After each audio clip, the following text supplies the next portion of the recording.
দেশের অন্যতম গুরুত্বপূর্ণ ঢাকা-চট্টগ্রাম মহাসড়কে চালু হতে যাচ্ছে কৃত্রিম বুদ্ধিমত্তা নির্ভর অটোফাইন সিস্টেম। মহাসড়কের বিভিন্ন গুরুত্বপূর্ণ পয়েন্টে বসানো হয়েছে এআই ক্যামেরা।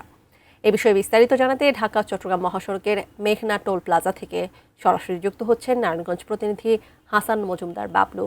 বাবলু, অটোফাইন সিস্টেম যদি চালু হয়ে যায়, এরপর আশা করা যায় যে মহাসড়কে যে দৌরাত্ম্য ড্রাইভারদের বা ট্রাক চালক, বাস চালকদের, সেটি নিশ্চয়ই নিয়ন্ত্রণে আসবে এবং যে দুর্ঘটনাগুলো হচ্ছে সেটাও নিশ্চয়ই নিয়ন্ত্রণে আসবে। কি বলবেন?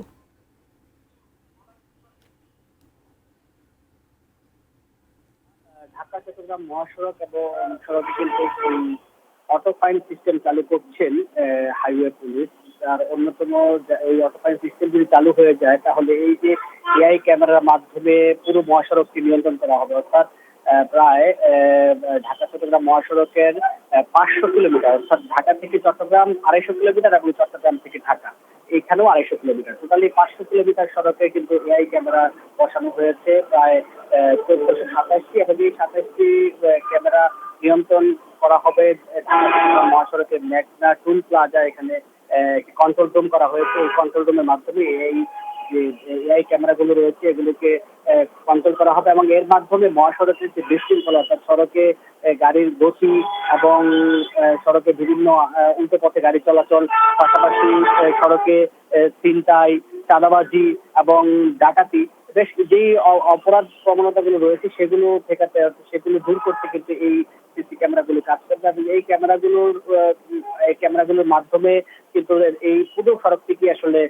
নিয়ন্ত্রণে রাখা হবে, যার কারণে অপরাধ প্রবণতা কিছুটা কমবে বলে সংশ্লিষ্টরা আমাদেরকে জানিয়েছেন। এবং এই ক্যামেরাগুলো ইতিমধ্যেই কিন্তু স্থাপন করা হয়ে গিয়েছে এবং কার্যক্রম শুরু হয়ে গেছে। হাইওয়ে পুলিশের কর্তৃপক্ষ আমাদেরকে জানিয়েছে যে আগামী পরশুদিন, অর্থাৎ 18 তারিখ, তারা এই এই- এই যে অটো ফাইন যে সিস্টেম, এই সিস্টেমের উদ্বোধন করবেন। স্বরাষ্ট্রমন্ত্রী উদ্বোধন করার কথা রয়েছে এবং এখানে বিভিন্ন কর্মকর্তা থাকার কথা রয়েছে। এবং আমরা জানতে চেয়েছি যে আসলে এই যে সিস্টেমের মাধ্যমে তাদের কি ধরনের মহাসড়কে যে চলাচল করবে গাড়ি এবং চালকদের কি কি সমস্যা, যে কি কি উপকার হবে। তারা যে বিষয়টি বলছেন যে মহাসড়কে উল্টো পথে যে গাড়ি চলাচল করছে সেগুলো এবং মূল পথে যে অতিরিক্ত যে গাড়িগুলো অতিরিক্ত যে নিয়ন্ত্রণহীন যে গাড়িগুলো চলছে, যারা মাত্রাতিরিক্ত গতিতে গাড়ি চালাবে তাদেরকেও এই অটো ফাইন সিস্টেম কার্যকর হবে। সেক্ষেত্রে বিআরটি এর সাথে তাদের যে সমন্বয় করে সেই কার্যক্রমগুলো পরিচালিত হবে বলে তারা আমাদেরকে জানিয়েছে।